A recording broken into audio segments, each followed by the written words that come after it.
Good morning. Good morning to all our audience. Today we are going to finish with a presentation of Dr. Frauke Kreuter titled Global COVID-19 Symptom Survey, a Facebook Partnership. I will read a brief summary of Dr. Kreuter. Frauke Kreuter is Director of the Joint Program in Survey Methodology at the University of Maryland, USA, Professor of Statistics and Methodology at the University of Mannheim, and Head of Statistical Methods Research Department at the Institute for Employment Research in Nuremberg, Germany. She received her master in sociology from the University of Mannheim, Germany, and her PhD in survey methodology from the University of Constance. Before joining the University of Maryland, she held a postdoc at the UCLA Statistics Department. Her research focuses on sampling and measurement errors in complex surveys. In her work on GPSM, she maintains strong ties to the federal statistical system and served in advisory roles for the National Center for Educational Statistics and the Bureau of Labor Statistics. In addition to the academic work, Dr. Kreuter is the founder of the International Problem Survey of Data Science developed in response to the increasing demand from researchers and practitioners for the appropriate methods and right tools to face a changing data environment. Co-founder of Coleridge Initiative, whose goal is to accelerate data-driven research and policy around human beings and their interactions. She's also co-founder of the German language podcast, Dig Deep. Dr. Kreuter, thank you very much once again for being with us. The floor is yours.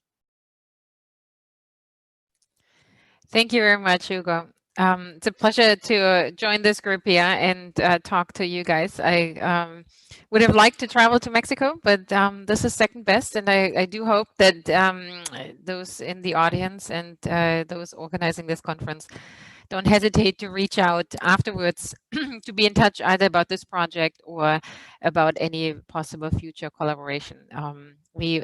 I think I can fault myself for that too. I think we in Europe or in Northern America are very Europe and Northern America focused, and to the extent that you can break those barriers a bit and help us to be more global in our thinking and understanding of methodology, then I welcome that. On this note, I do gladly take the opportunity to share with you some work that we have been doing over the last 6 months. And while this is a conference sort of in the spirit of bringing in new technology, new data, and new methodology into statistical systems and work of official statistical agencies, on this one here, we go back to surveys, and because in certain situations, they are still a good tool. So I'll talk to you about that, and I'll talk to you a little bit about that crosswalk that Hugo mentioned at the end. Even when you do a survey project like the one I described here, there are a lot of data science skills still needed, and we noticed that our students had to ramp up quickly to meet the demands. Speaking of the students and other faculty members involved, a project on a global scale cannot be done alone. So I do want to acknowledge all of my teammates, and these aren't even including the people at Facebook yet, but those at various universities who have contributed to either the questionnaire or the entire production pipeline. So why provide a syndromic surveillance survey and build this tool? We all, or many of us, have early in the pandemic probably used the websites from Johns Hopkins University, watching the numbers of COVID cases rise across the world. And those were important figures to signal the spread of the disease. However, it was interesting to be pulled into a conversation that a lot of public health researchers brought up to Facebook, saying that what would really be helpful to have a warning system that's a little faster than the actual data from testing or even death, right? Ideally, you would want to know where is the next wave, where is the next hotspot, and be able to act in those places. And there were several different researchers that approached Facebook to use the big platform that so many people in the US, but also globally, use to issue a survey where one can ask on a daily basis about symptoms people experience, and with that get a good tracker over time on possible spread of the disease. So that was the starting point. There were a lot of different organizations, including the World Health Organization, that were interested in this project. We tried to create a questionnaire that sort of consolidated all the wishes that people had, and this is the result of it that I'm presenting here. So I'll give you a quick update of the project structure, and for this audience, obviously more detail on the survey instrument and the actual weights we used. And then some early insights, and I hope that in the discussion afterwards, we can have a reflection on these insights to see what this group thinks about the validity of the data collected with this instrument. I'll also share some reflection on data collection challenges we faced, and as I mentioned, skills necessary in the area of survey and data science. If you're interested in accessing the data, I'll provide those links. So let me start with the project structure. The idea was to capture people's attention when they log into Facebook, usually on their mobile devices, but also on the web, and to show them an invitation to this data collection at the very beginning of their newsfeed. So this is not a recruitment via an advertisement as you scroll down your newsfeed. It is really right there in your face when you open the Facebook app or enter the website to participate in the survey. I guess we could try the Zoom hand raising feature among the participants and see if any one of you were sampled. This has been in place for a while, and chances are that you have seen the survey invitation. Once people agree to participate in the survey, they get pulled over to a website on the university campus. For the US survey, this would be Carnegie Mellon University. For the global symptom survey, this would be us at the University of Maryland. And the reason we did this is we wanted to make sure that there is no possibility for any compromise of privacy on the answers provided in the survey to any data available on the Facebook platform.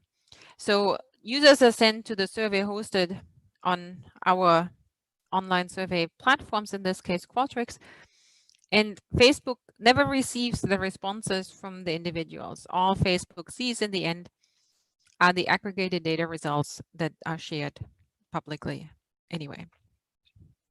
However, what we do get back from Facebook weights to correct for non-response and any problems with sampling coverage. And those weights are calculated using internal Facebook data. They're created in a way that they cannot be reconstructed to identify the variables. More on that later. And then using these information that come in daily, we create aggregated statistics. In the US on a county level, people are asked about their zip code. And in all other countries outside the US, the data is collected and provided at the region 1 level. So states would be a region 1 in most countries. Let's take a closer look at the survey instrument itself. The instrument is available in more than 50 languages. It helps to work with a big company like Facebook, who has armies of translators available to accomplish such a translation task. And we did, not in the first set of production, but afterwards, a back translation to look at the quality of the survey translation, and that was refreshingly good. We had some little tidbits here and there in the French translation, but overall, people seem to nicely have captured what we are after. The survey instrument has 5 sections. It has a long section on consent, almost too long from a survey methodology perspective, because that's the spot where people break off. If you have to click, you want to take the survey, you don't want to click through 5 pages of consent screens, right? Then there is a first segment on health symptoms, a segment on contact behavior, social distancing, interaction with others. There's a segment on mental health issues and economic insecurity, and then some demographic characteristics that we capture as well. The questionnaire has evolved over the course of the data collection a little bit.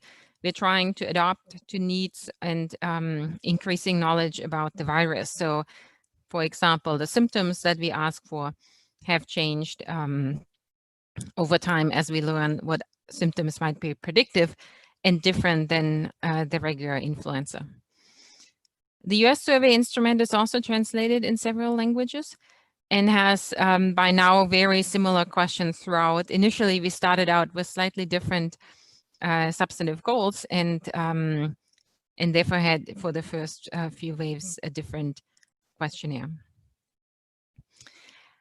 There are over 25 million responses globally so far, probably even more. Last time I checked was in October, and over 15 million completed in the US. And remember, data come in daily. We release them with sliding averages when we do the graphs. We don't release data like when the numbers have to accumulate it enough. So not for all. You see here on the map some countries for which no data is available, and that's probably because there weren't enough responses in those countries. In general, the survey is available, and reports get feedback for all countries where Facebook is legally allowed to operate. So how do we adjust for any sampling bias? We do report back to Facebook an ID variable that indicates which person answered the survey, not their actual answers, just the fact that they answered or didn't. And with that information, Facebook calculates analytic weights that correct for the random sampling that takes place on the sampling platform, and non-response that they know because they have the sampling frame, so they know who participated and who didn't, and are able to create non-response adjustments for those. This happens also daily. There's an automated pipeline that creates these, so the weights are created every day anew based on the sampling and the respective responses. In addition, in order to adjust for any coverage error, there's a post-stratification using basic demographics that are available for all of the countries. And that is used using the information that Facebook has on respondents with all the possible errors that might be in there, right? So, and this is something that we should be discussing later on. This is by no means a population that is flawless, right? This sampling frame has, by definition, not everyone in it. We know that there's no country in this world probably that has everybody in the country on Facebook. However, if you remember what the goal of this survey is, it's to see daily changes in outbreak behavior or outbreak movement in each of the countries. And our assumption is that the underlying population is not changing from day to day or from week to week, right?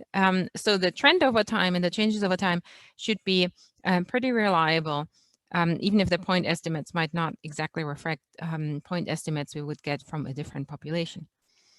Also, it is important to note that it's probably, at least with respect to the symptoms, hard to imagine strong correlations between being on Facebook and your probability to catch COVID. And that might be a little different for some of the other measures on social distancing or mask wearing, but even here I would assume maybe we could see differences in attitudinal variables, but I doubt that we see big differences in behaviors. So let's look at some of the early results from this survey. On the US side, CMU Dayfall Research Center has developed short-term hospitalization forecasts in the US and worked closely with the Center for Disease Control in the US to see how well their forecast matches the actual reports later on in the hospitals. The symptom survey showed notable correlations with confirmed case numbers.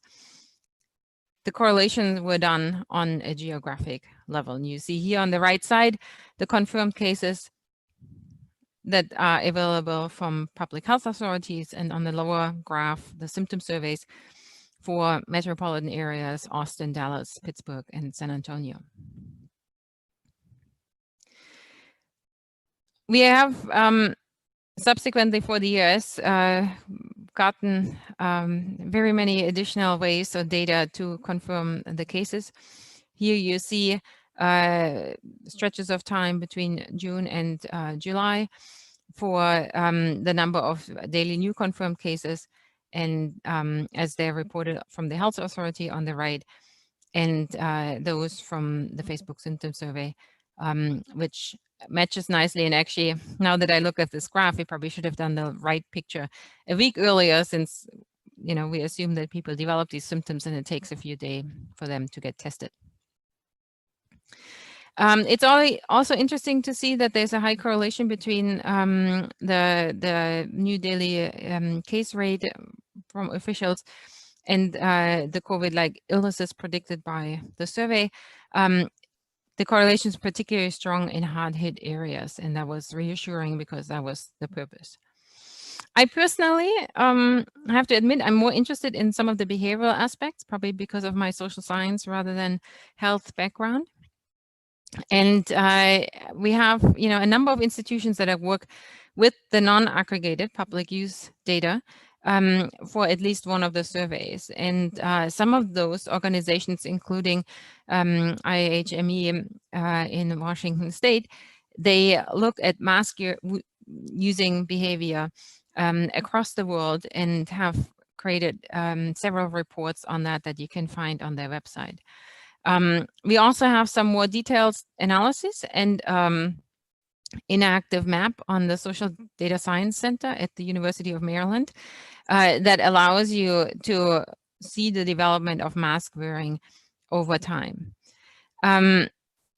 Here, of course, the question is sort of burning too: how valid are these data? And we have had, the fortunate or a good coincidence here that a reporter from the Washington Post got interested in these data and wrote a little piece published last month on his assessment of the Facebook data. And you can see in this graph that he created the relationship between the percentage of people who know someone with COVID-19 symptoms, that's one of the questions in the survey, and the percentage of people wearing masks in the public almost all of the time. So this is entirely survey data, internal availability, if you will. But it does show nicely that these two variables that, in essence belong to each other, hard-hit areas where mask wearing might make more sense being reported that way. Even more fun for me was to see the results from a Dutch psychologist who was interested in getting a Bayesian estimate on the mask wearing in the Netherlands, and he picked a shopping mall and observed in person the number of people with masks in that shopping mall, and did this over the course of a day, updating his estimates as he increased the number of observations. So you see here about 500 or 430 observations that he took, and whether they were masked or not, and arrived at a point estimate of about 41%. What was interesting is that he contacted us later and was wondering, what our percentage is, or our estimate for the Netherlands. And it turned out that, previously we had about 14% mask wearers in our survey, but for the time frame that he actually looked at when the requirement to wear masks kicked into place, we immediately saw that shift in our survey data and had the same point estimate of 41%. So this is Europe and the US, but I thought you guys might be interested in looking at something different, and I meant to point that out. Here and on the right side on slide 16, you already see, the Mexico for the weeks between, what is this, week 17 to week 40. So this calendar week, right? So April 26th to, April 20th to October 4th. And I was impressed, you know, to see what high rates of mask wearing are reported for Mexico. And as I said, I can't wait to hear from you guys if that seems about right. And Mexico being a very big country, at least compared to countries I come from, I would imagine, and that's what we see in the data, that there is variation by region. And so on this graph here, you see again for the different weeks, the variation in the different countries. And I'll let you take this in here for a moment. My hunch is that the regions for which we lack data in later weeks must be less populated regions. And so it is easier for us to miss or not get the crucial threshold of respondents, or those smaller districts having a higher likelihood of not being sampled into the survey itself. So, you know, overall, I feel like this looks for me from the outside pretty good for Mexico, in the sense that many regions have high mask wearing rates, which from all I learned about the virus is sort of your way to get through this in a reasonably good way. Now, the mask wearing only helps with not getting sick or not making others sick. It does not help and protect against mental health problems. And so we are working closely with mental health agencies, and included for that reason the questions on mental health on the survey as well. And we see, at least here in Germany, now that the second wave hit, that concerns about mask wearing are much higher than they were in the past, and that sorry, not concerns about mask wearing, concerns about COVID and like the negative mental health effects are increasing, and people are very worried that the combination of winter and being locked in houses is not doing people any good. So if this sparks your interest, I would be delighted to see you access the data. The aggregated data, you see the links on the left, are available for anyone for further analyses. The disaggregated data are available also. There's a data use agreement needed. And if you write a short page with the interest of your analysis to the Data for Good address at Facebook, then that will be approved, and then templates for the data use agreement will be sent to you. There are other data with which I would call more the new type of data that are available at Facebook as well, and other platforms, of course. Also, Google has used their mobility data to create mobility index. Facebook used their Facebook platform data so the regular usage of the Facebook platform to create a social connectedness index, and see if this helps increase predictions. They also shared with the public data on predicting movement ranges and things of that nature. So that has been pretty extensive what's available there, and I encourage you to check that out. Now, I want to take the last few minutes of this presentation to point to a couple of data challenges that we found here.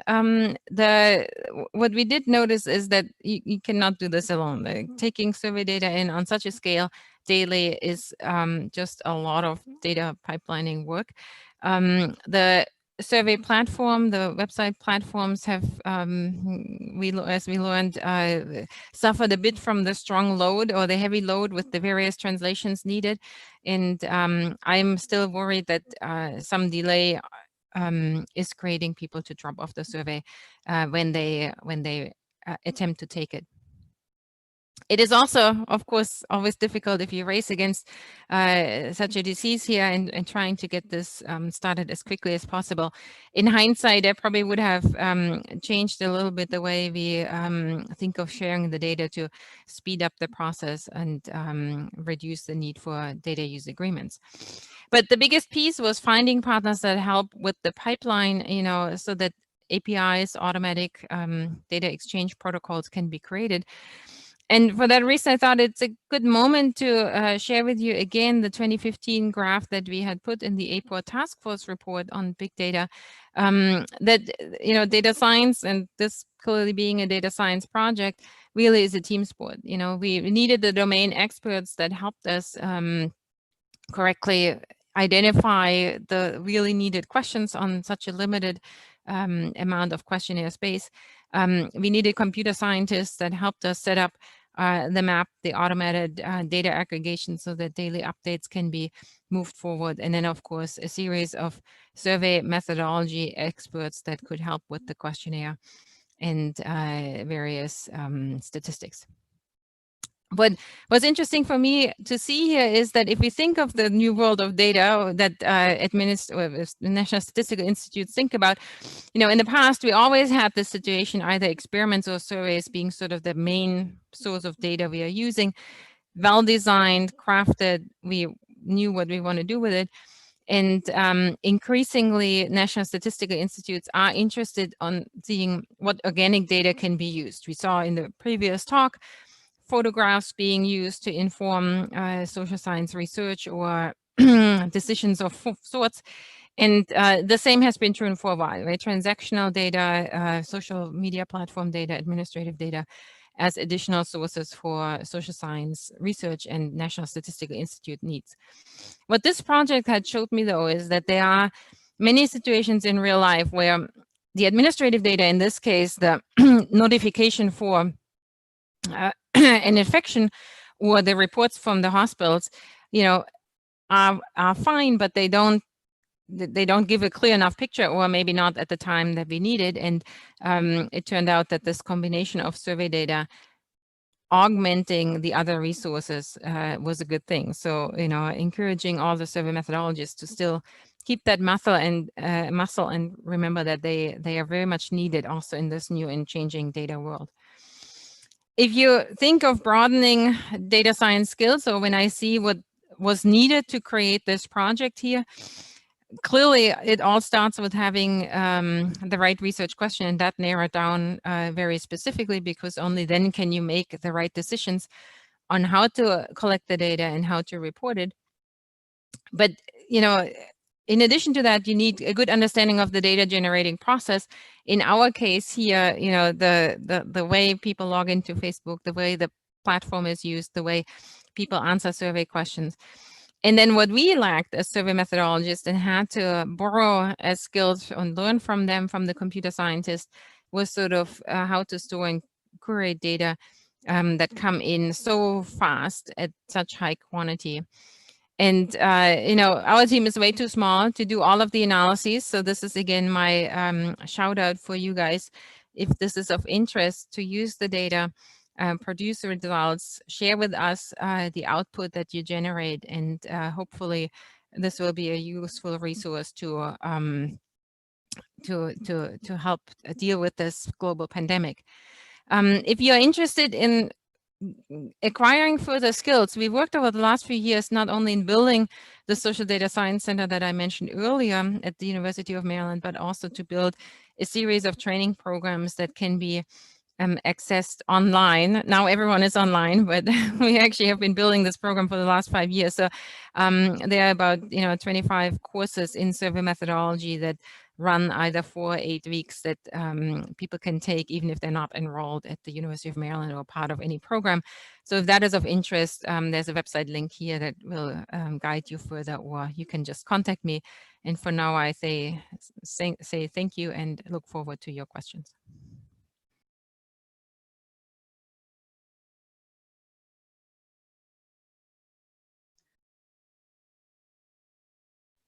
Hugo, at least I can't hear you. I'm not sure if others can. Yeah, thank you very much, Dr. Kreuter, for your presentation. I would like to start this discussion with some questions and remind the audience to write your own questions in the chat. There's no doubt that we are facing new and unknown conditions due to COVID-19 outbreak. Health and economy circumstances around the world have been modified. That is why it's necessary to address these issues with a new approach and new methodologies. In this case, we have a multidisciplinary project that takes advantage of social networks and data science in order to generate information on the scope of the problem and propose solutions both on the medical field and on the public policy design. You highlighted that this work has been multidisciplinary and has had big challenges. There is much to learn about it and how to coordinate and cooperate, minimizing cost. My first question is, last week we heard a work about consumer behavior in France with information in their credit card. They learned about the mobility implications for the spread of COVID-19 and the effectiveness of public policy. Do you have some hints about mobility with the information you have collected? So what we collected not because, well,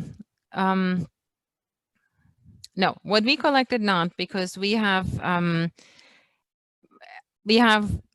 stayed away from asking people about their locations, and we turned, I mean, there's like these web survey instruments, right? Qualtrics, they have automated ways of capturing latitude and longitude where people take a survey. We are not using that data. You know, this is, we didn't want to touch that.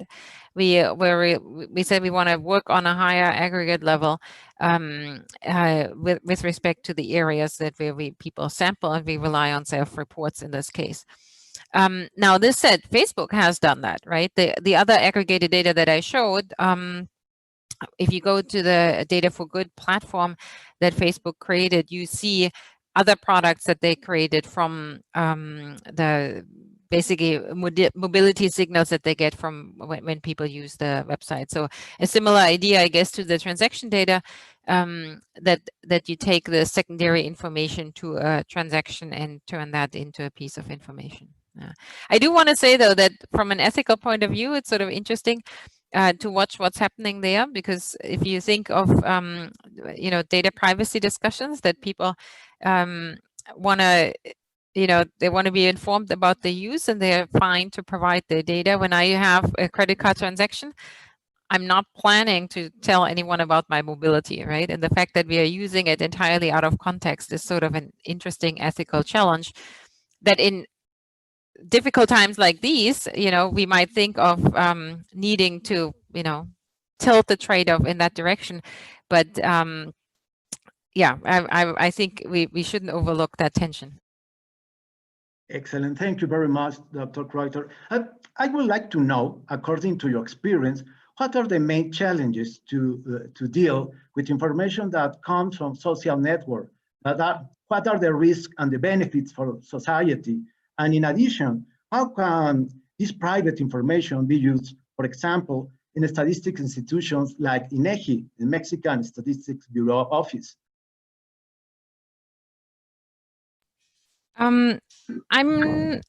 So in general, I think social network data are super valuable and should be used because I do think that, you know, even if people just report about their own network, there's important additional information, and if you can observe them passively, even better.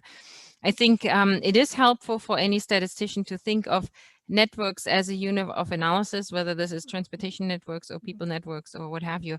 And unfortunately, I think many of our traditional statistics education doesn't include network data and network analysis, but that's certainly something that is important going forward. Excellent. Yeah, we have questions about our audience, and I remind the audience to write your own questions as a chat. The first question, well, we'll have this. Let me see. Oh, from your perspective, how strong is the willingness of governments to take advantage of data science to steer their policy decisions? What is the profile of the governments that are more oriented to base their choices on data science?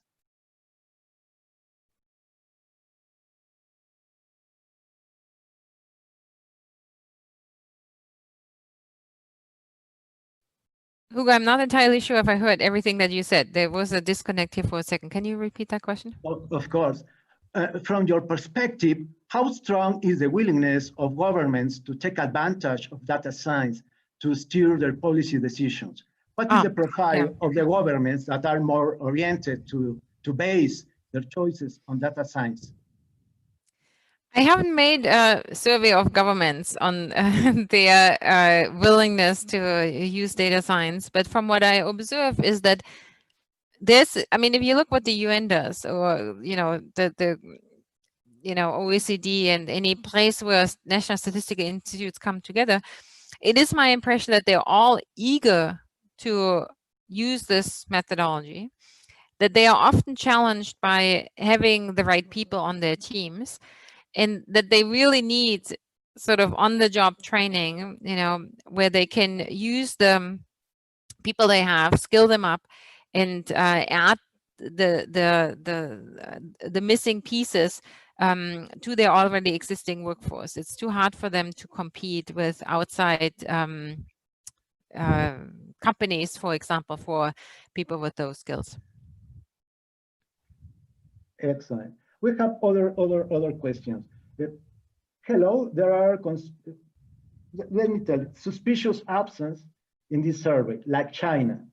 Are there alternative sources available for these countries in which Facebook could collect enough data in order to provide a more complete global picture for this COVID-19 study?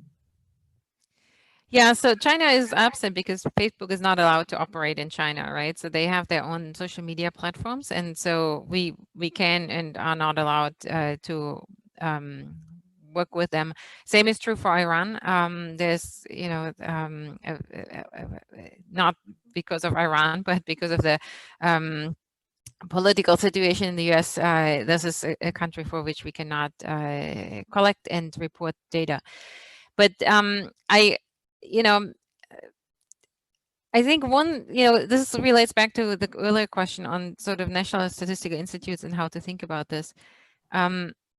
With many of these alternative data sources or alternative ways to collect data, I'm of the opinion that some data is better than no data, and the perfect can be enemy of the good. If we keep trying to find sort of a solution that really works everywhere, we might not get anywhere in time. And so, I think to answer your question, Danielle, I think that, it would require a collaboration with similar widely operating companies in such countries. But I don't have the network to do that, and it looks like they have other policies anyway in place to combat the virus, at least in China. Okay, other question. You have information about regional behavior of COVID in Mexico. In particular, you have information about regional behavior of the pandemic. That is to say, a description about COVID by state. Have you done any comparison between your data and the official statistics? Do you plan to create regional teams to have this type of comparisons analysis? So I would love for you to do this analysis. I have not done it. We are so busy just keeping the operations alive that it would be really helpful to have local experts who know the country level data, or know the area, know what makes sense, would spot an oddity in the data, take the data, analyze it, compare it to the official statistics data, and see, do we see, for example, in the mask wearing, a change in policies, reflected in people's behavior or social distancing or what have you. That would be terrific. And that was part of the reason I thought to bring this set of data to you, to show you the possibility so that you can hopefully help us extract the value. Excellent. Other question, with the data you have, is the forced lockdown better to contain the spread of the virus, or does it have marginal effect on the behavior of the pandemic? For example, did you find a significant difference between the spread of COVID-19 between Europe versus America or Sweden, which had a voluntarily lockdown? So these analyses are being done right now. We're using a database coming out of Oxford where all the policies for the different countries are collected, and ideally we need them by region. In federal countries like Germany, the policies were quite different in the different states. And that analysis is underway. I can't say if it is visible in this data yet.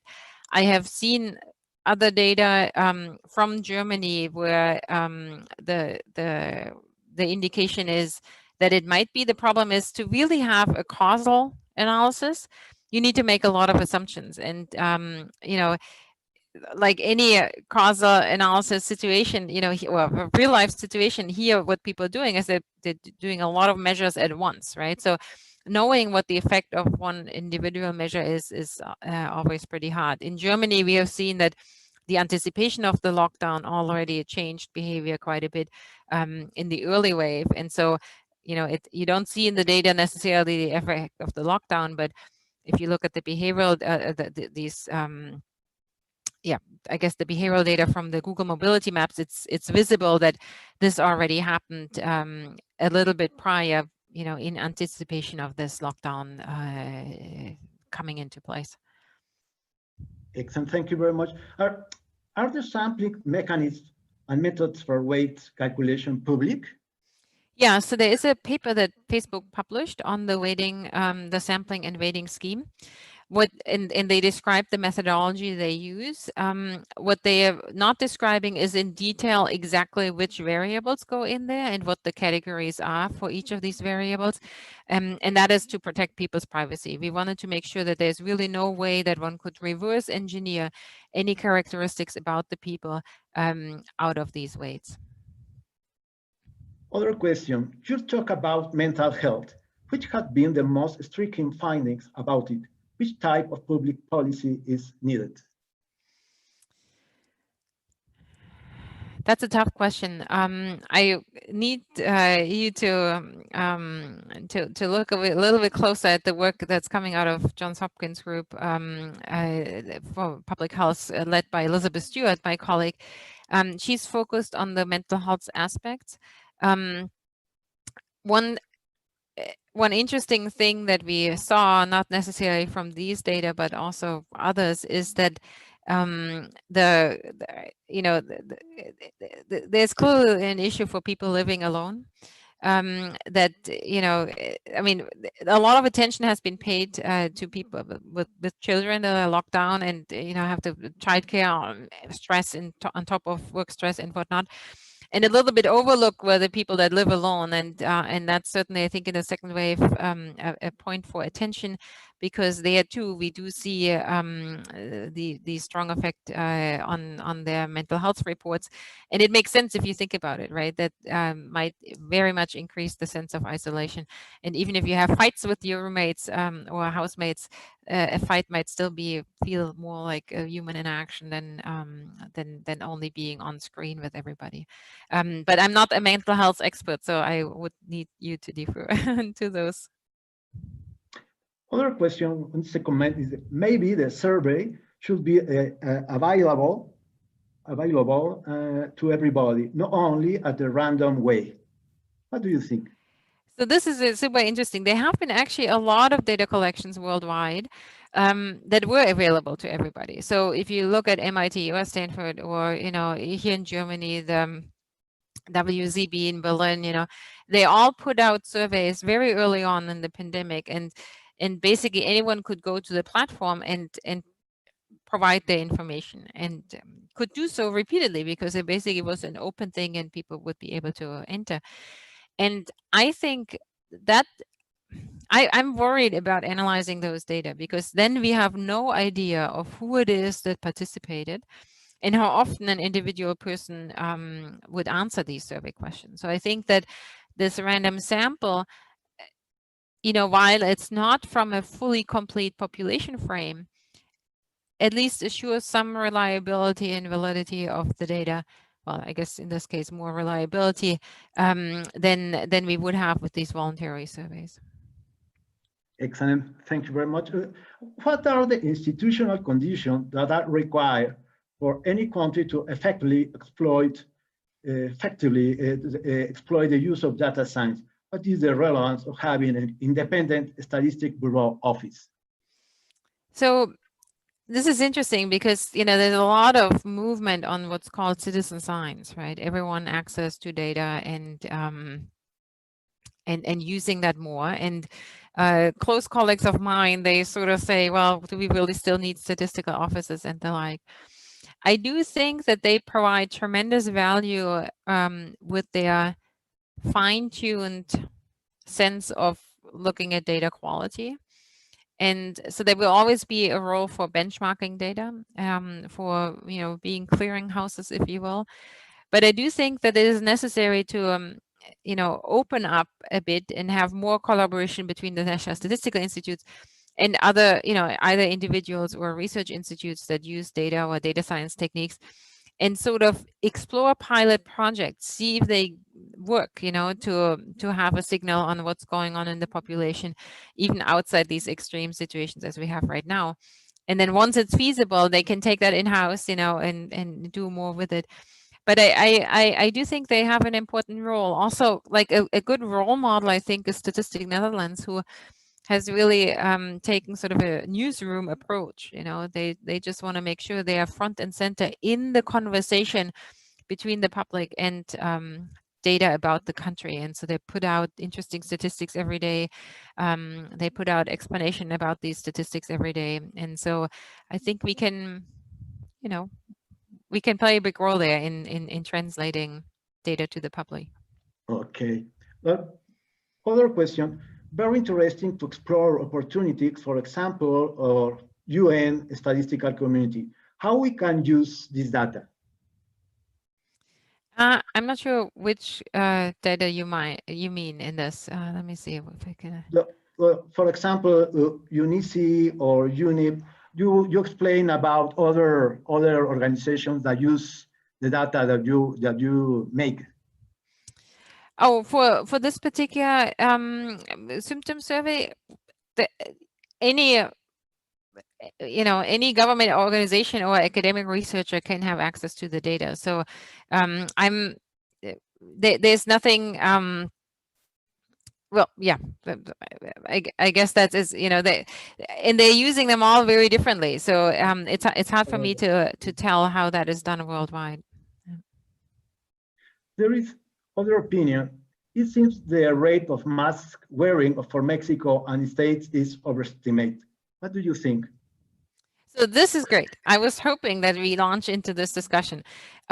Is it overstated? That's a very, I'm asking you. So if you tell me this is not what matches what you see on the streets, then this is an important piece of information for me. If you have ideas on how to find validation data, that would be terrific.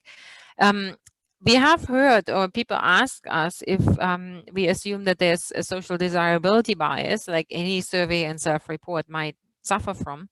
And that could, of course, be the case here too, that people say, sure, I wear the mask, when they indeed do not.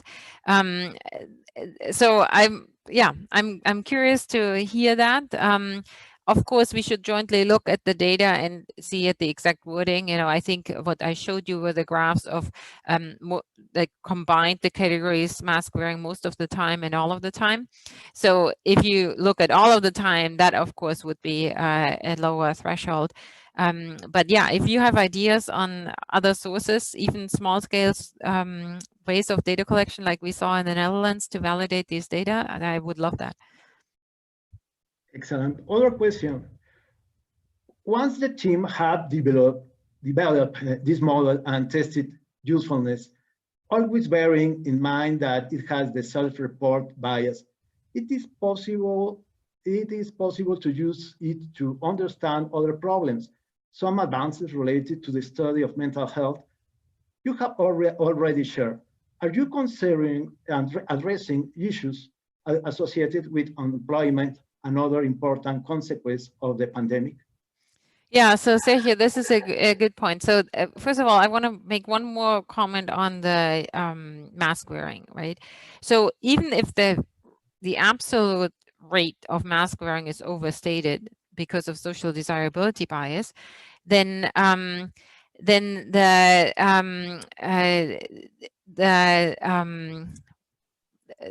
what we have to keep in mind is that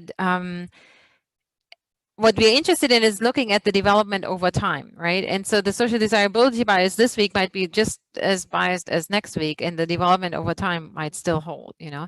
Of course, the counter argument is if the policy changes drastically, then maybe this assumption does not hold. So that would be an interesting way to look at this. The other element here to think of with respect to unemployment, we did ask about that, if people lost their job and things like that. But I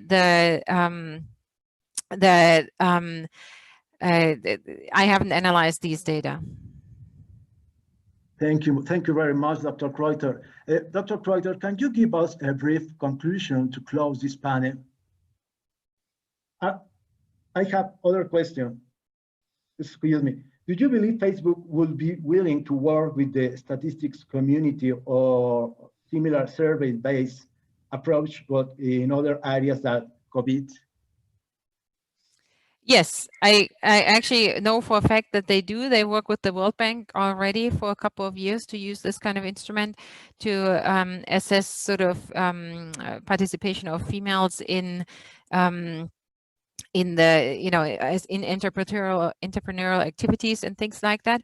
And their group on using Facebook platform to create data for the social good certainly has an interest in that. So I think it's worthwhile reaching out to them if you have an idea and see if you can start talking. Excellent. This is the last question. And Dr. Kreuter, can you give us a brief conclusion to close this panel? Yes, so as I said, thank you all for participating and being interested. If you have thoughts on how to analyze the data, again, my warm welcome to do so.